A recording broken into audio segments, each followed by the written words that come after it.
የተከበራችሁና የተወደዳችሁ የሰሞንኛ ቤተሰቦች እንደምን አላችሁ? የዕለቱን ወታደራዊ መረጃዎች ወደ እናንተ ለማድረስ ተገኝተናል። በዛሬው መረጃችን ዩክሬን እየቆየችም ቢሆን እጅ ለመስጠት እየወሰነች ይመስላል። የአሜሪካንን የሰላም እቅድ ሳትቀበል የቆየችው ዩክሬን አሁን ላይ የሰላም እቅዱን ለመቀበል ውሳኔ ላይ ደርሳለች ተብሏል። የአሜሪካ አብራሃምስ ታንኮች በፖላንድ ውስጥ ወታደራዊ ልምምድን እያደረጉ ነው። ወታደራዊ ልምምዱን የሚያደርጉት የአሜሪካ ታንኮች በቀጣይነት ወደ ሩሲያ ለሚደረግ ዘመቻ የታቀዱ ናቸው እየተባለ ነው።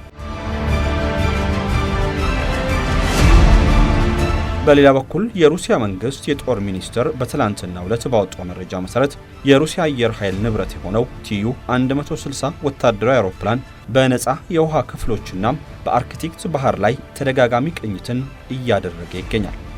ላይክ፣ ሼር እና ሰብስክራይብ እያደረጋችሁ እስከ ፍጻሜው አብራችሁን ቆዩ ግብዣችን ነው።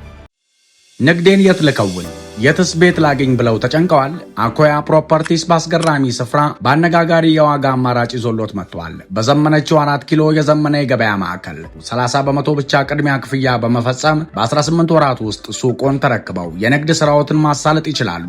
ከገበያ ማዕከሉ በዘመናዊ ስክሪኖች፣ ነፃ ማስታወቂያ፣ የኤሌክትሪክ መኪና ቻርጂንግ ቦታ፣ በቂ የመኪና ማቆሚያና የ24 ሰዓት የጥበቃ አገልግሎት ያገኛሉ።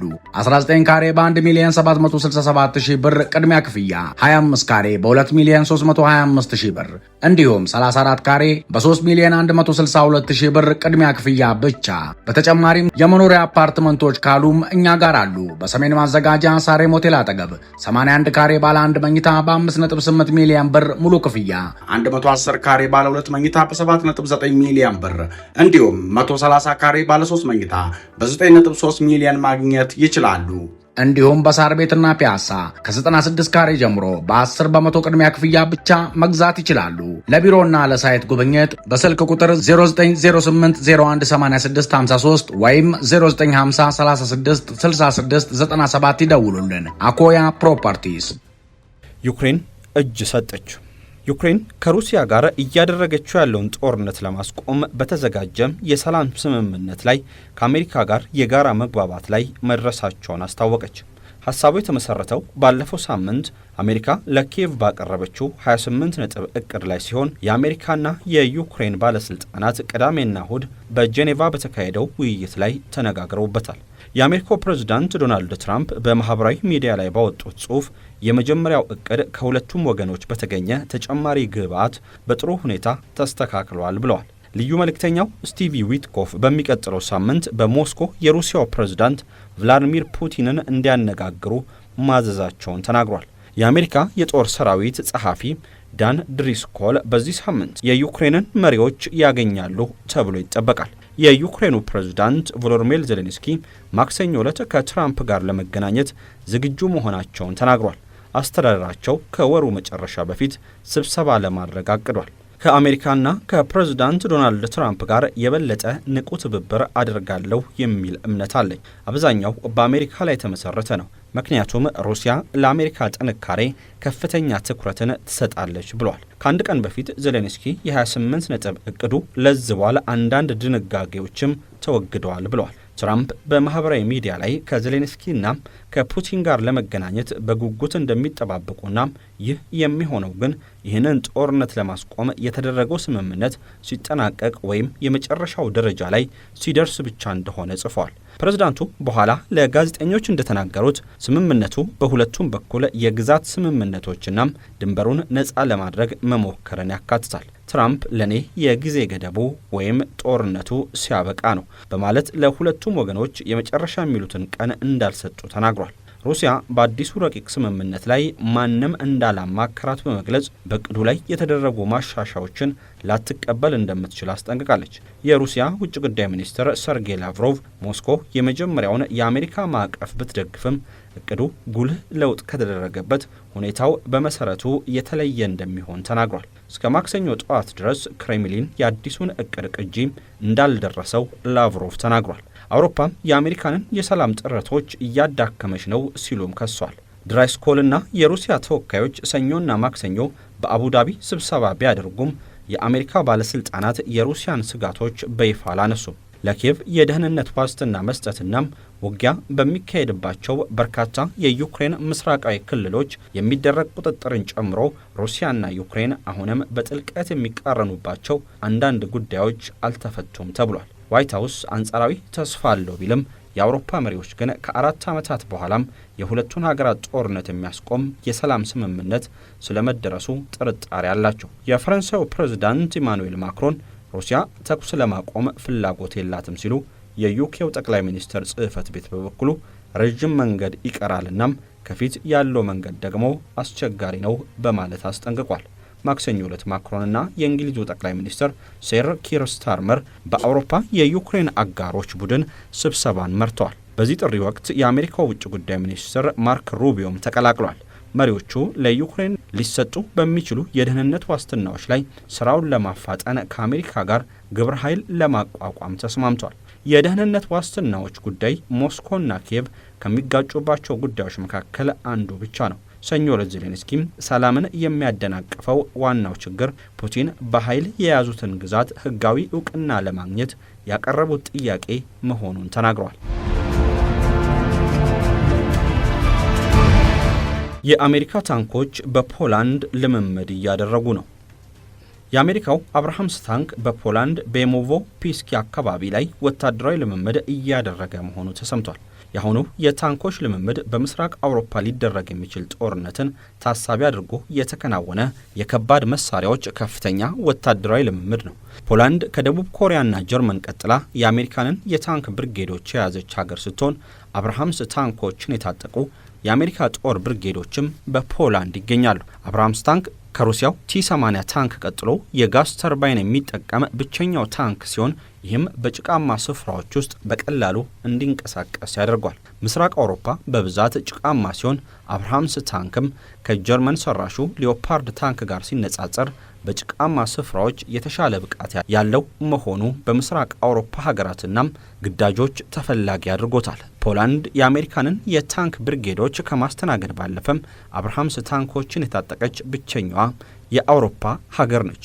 የአሜሪካው M1 አብራምስ የደቡብ ኮሪያው K2 ብላክ ፓንተርናም የጀርመኑ ሊዮፓርድ ጋር ሲነጻጸር ምርጡ ታንክ መሆኑ ተረጋግጦለታል። አሜሪካ በኢራቅ ባካሄደችው ኦፕሬሽን ወቅት ከ1800 በላይ M1 አብርሃምስ ታንኮችን አሰማርታ የነበረ ሲሆን ከነዚህም ውስጥ ጉዳት የደረሰባቸው 23 ብቻ እንደሆነ ታውቋል። ከዚህ ቀደም ሩሲያ አንድ አብርሃምስ ታንክ ለማረከ ወታደርም 5 ሚሊዮን ሩብል ወይም $72,000 እንደምትሸልም መግለጿ የሚታወስ ነው።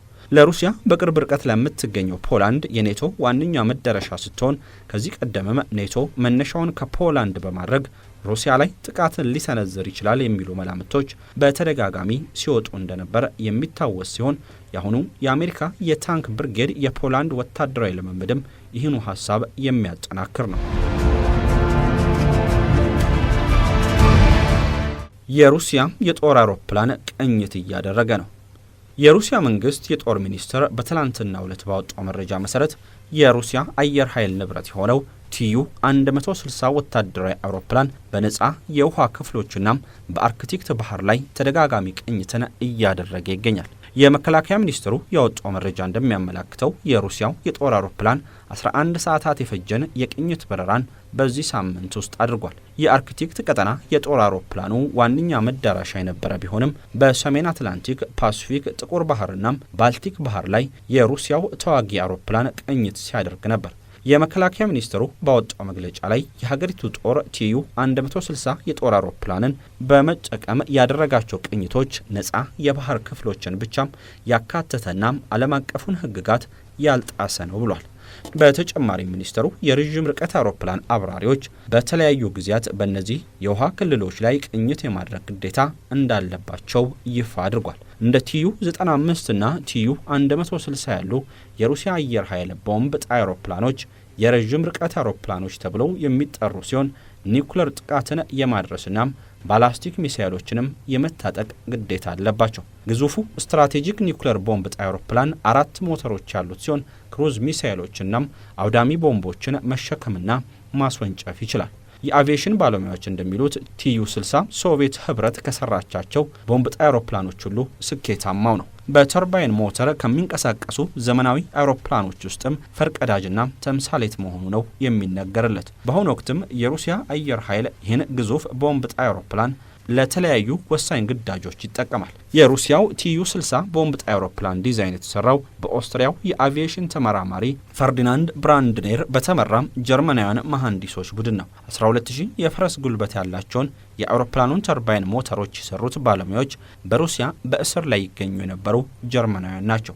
ቲዩ-605 4 ተርባይን ሞተሮች የጄት ሞተር ከሚጠቀሙት በተሻለ ረጅም ርቀት እንዲጓዝ ያደረገው ሲሆን ሳያርፍ ከ13000 ኪሎ ሜትሮች በላይ መብረር ይችላል ተብሏል። ግዙፉ ቦምብ ጣይ አውሮፕላን የሚሸከመው የጦር መሳሪያ ብቻ ሳይሆን ድምጹም የሚያሸብር ነው። በሰማይ ላይ የበረረም በባህር ሰርጓጅ መርከቦች ውስጥ የሚገኙ ባለሙያዎች ጭምር ይሰሙታል። ሩሲያ በፈረንጆቹ 2015 በሶሪያ የአይኤስ ሽብር ቡድን ላይ ጥቃት ማድረስ ሲጀምር ጥቅም ላይ መዋሉ ይታወሳል። ሩሲያ 55 ቲዩ-60 ቦምብ ጣይ አውሮፕላን እንዳላት መረጃዎች ያሳያሉ። ንግዴን የት ልከውን የትስ ቤት ላገኝ ብለው ተጨንቀዋል? አኮያ ፕሮፐርቲስ በአስገራሚ ስፍራ በአነጋጋሪ የዋጋ አማራጭ ይዞሎት መጥቷል። በዘመነችው 4 ኪሎ የዘመነ የገበያ ማዕከል 30 በመቶ ብቻ ቅድሚያ ክፍያ በመፈጸም በ18 ወራት ውስጥ ሱቆን ተረክበው የንግድ ስራዎትን ማሳለጥ ይችላሉ። ከገበያ ማዕከሉ በዘመናዊ ስክሪኖች፣ ነፃ ማስታወቂያ፣ የኤሌክትሪክ መኪና ቻርጂንግ ቦታ፣ በቂ የመኪና ማቆሚያና የ24 ሰዓት የጥበቃ አገልግሎት ያገኛሉ። 19 ካሬ በ1,767,000 ብር ቅድሚያ ክፍያ፣ 25 ካሬ በ2,325,000 ብር እንዲሁም 34 ካሬ በ3,162,000 ብር ቅድሚያ ክፍያ ብቻ። በተጨማሪም የመኖሪያ አፓርትመንቶች ካሉም እኛ ጋር አሉ። በሰሜን ማዘጋጃ ሳሬም ሆቴል አጠገብ 81 ካሬ ባለ 1 መኝታ በ5.8 ሚሊዮን ብር ሙሉ ክፍያ፣ 110 ካሬ ባለ 2 መኝታ በ7.9 ሚሊዮን ብር እንዲሁም 130 ካሬ ባለ 3 መኝታ በ9.3 ሚሊዮን ማግኘት ይችላሉ። እንዲሁም በሳር ቤትና ፒያሳ ከ96 ካሬ ጀምሮ በ10 በመቶ ቅድሚያ ክፍያ ብቻ መግዛት ይችላሉ። ለቢሮና ለሳይት ጉብኝት በስልክ ቁጥር 0908018653 ወይም 0950366697 ይደውሉልን። አኮያ ፕሮፐርቲስ